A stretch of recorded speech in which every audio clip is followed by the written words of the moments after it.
common understanding in the business world that those who play within the food segment of business will always be assured of business. Today, we look at the story of a passion fruit farmer who has added value and is doing his craft with a difference.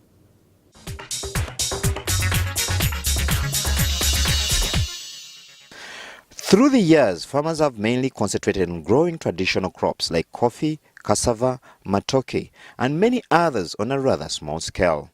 Sava Sebunya, a passion fruit farmer from Mukono, has however raised the bar higher, venturing into passion fruit farming on a large scale. Sena Farm, mainly, we do passion fruits. We have other small ventures, but we are putting our focus on passion fruits mainly. So what we do here, we have 9 acres of passion fruits, 7 acres this new plantation, and 2 acres, the one we started with. But how did he start, and why did he choose passion fruit growing as a line of business? I have had a chance to travel around the world, and I realized that farmers are the richest people. Farmers are the richest people. There is no doubt about that in first world countries. So I decided to come back home in 2014 end. I sat down with my young brother and I told him we should start farming because I knew it's a good venture if you take farming like a serious business, not as just a hobby. Passion fruits, the market is always there. The market is available. Statistics show that almost 70% of the passion fruits consumed in this country come from Kenya and Rwanda. Yes, so it's obvious that that's one of the businesses that are viable in farming. Doing commercial farming entails a lot of land and financial resources put together. But for a unique product like passion fruits, what exactly is the cost for a startup? So let's take an acre. If I calculate water, the poles, the seedlings, the labor for at least the first 6 months until you start harvest, you need 6 million. So you will harvest in a peak season for the first 3 months, or at least 2 months. From an acre, you're expecting like 7 bags per week. So you do the math. Right now, May, a bag of passion fruit, a sack is 850,000 shillings. Now let's not consider that. Let's consider when the price is low. Let's consider when the passion fruits are all over the place. A sack goes for at least UPF12, because this is the breed we have. A sack goes for at least 300,000 shillings. So if you have 7 bags at 300,000 shillings, that's 2.1 per week. He has since expanded his farm, but says this has been helped by the lessons learned from the first garden. Today, he successfully produces the fruits and says one of his secrets is in employing the youth and skilling them to the task. What makes us stand out, first of all, to start with, is the way we work. I am the oldest here. Every other person who is working here is below my age, and I'm still a young man. So we decided to establish a venture whereby we show people that young men can actually do something and be very organized. So yes, in addition to that, the people we work with, for example, there is a small circle here. We don't just bring people to pay them salary. We make sure that someone gets something from here besides the salary. So when you talk to most of the boys here, you realize that some will tell you, I have cows, I have pigs, I have a saloon. So we support them, we follow them, it becomes a family. To cut heavy reliance on nature's providence, Sebunya has also invested in an irrigation system that makes him productive all year round. So let me give you a rough estimate of what we expect here, because this farm is now 8 months old and we've started harvesting from it. In 3 months, starting this month, the way you see these passion fruits, we are expecting 300 bags in 3 months.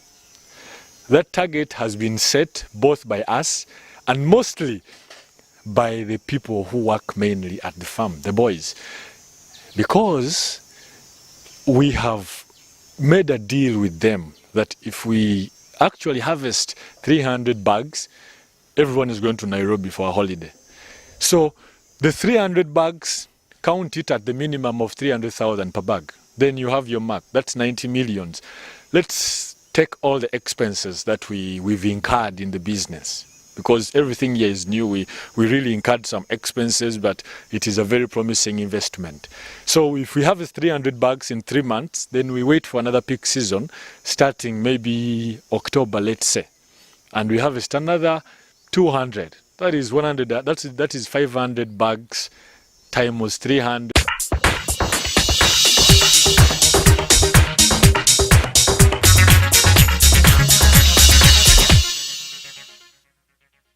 The bonds market presents a sure way of making money with guaranteed returns. So today, we give you tips on how you can maximize your return on investment.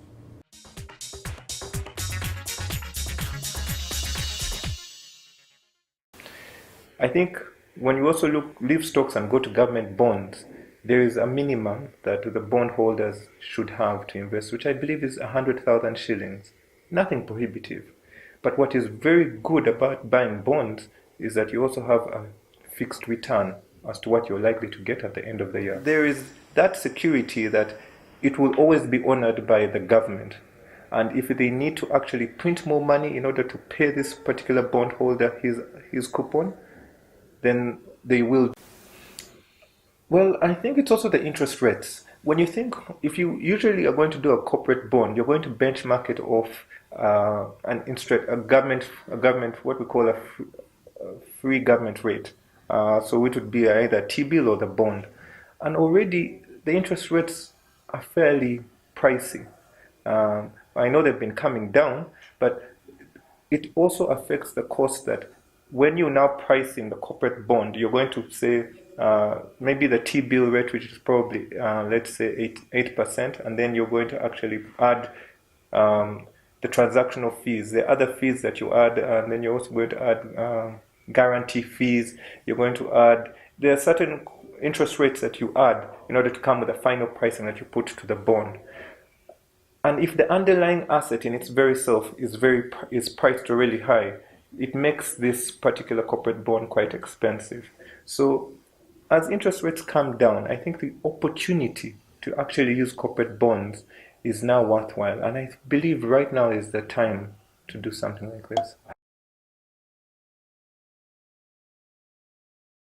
Again, even this Friday, Argentina is in the news again because their bond is now yielding, I think, 40%.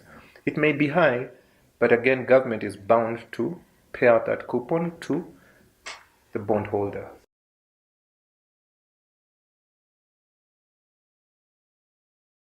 Well, in Uganda, the bond market has not been as broad as the government bonds. I think the last government bond, corporate bond we actually had was Kakira Sugar Works. And I believe the number of shareholders or participants were not as broad as those who participated in IPOs like Umeme. So it would be good for companies like MTN, like any big company here in Uganda to also broaden its wings to borrow from the bond market, so that Ugandans can also place money in this kind of assets. Investment clubs would benefit from that, other than just putting it in a fixed deposit in a bank. So it's not as broad as it should be, but it would be nice to see it become more active.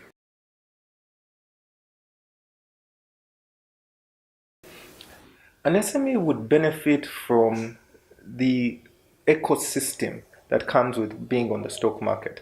The brand of this particular company would go up, and people would respect the service and the product that comes from this particular company. Would also assume that the standard of corporate governance would go up, which would be, I think, an additional to trust to this particular company. And then it would also attract more private equity players to come in and buy into this particular business as the business wants to scale up. The ability for shareholders to see that it's better to have a much profitable pie than a smaller pie that is only mine and I own it would also fare well in the eyes of the investors when they're looking at this particular company, that this company really looks at wanting to be more efficient and more accountable. And that in its very self is an attractive element to helping this company actually grow. So it's beyond just the money that it receives. There are other eco benefits that come with being listed on the stock market. and you can actually change from bond to commercial paper to more rights issues. There are more financial products that come with being listed.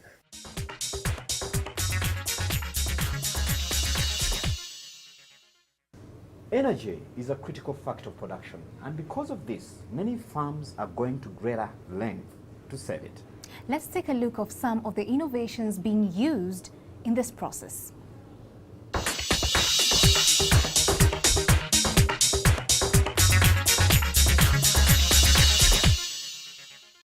Ever since the decision to peg Uganda's power tariff to market realities such as inflation rate, the current rate and the cost of fuel energy prices has been steadily increasing over the past 5 years.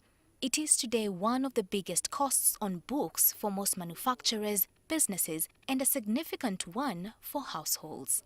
That truth and the need to conserve the world resources that generate energy therefore make it prudent for anyone to conserve energy. For a business operator or even household, these are some of the key considerations. Use as much natural light as possible. For factory floors or warehouses, it is recommended that you make the use of transparent sheets as much as you can. Use energy-efficient appliances or machines, especially those with an Energy Star rating. While this can come at a fairly bigger price, it will save you a lot more in the long run. For those in production and processing, it is always important to have a capacity bank. This helps you to ensure that you pay for the actual amount of energy you use. Remember, chances are very high for heavy power users to pay for more power than they actually are using. Heat energy, or heat generally, for those that need it in their production processes, is normally lost through pipes, and so experts assert that it is important to always insulate your steam pipes to maintain that heat or energy for the intended purposes. Have an energy audit done at the end of a specific period. While this may not be common in Uganda today, prudent business practice demands that all energy users should hire energy audit experts to help them conserve and save good money on energy. This will show you the gaps and how to bridge them.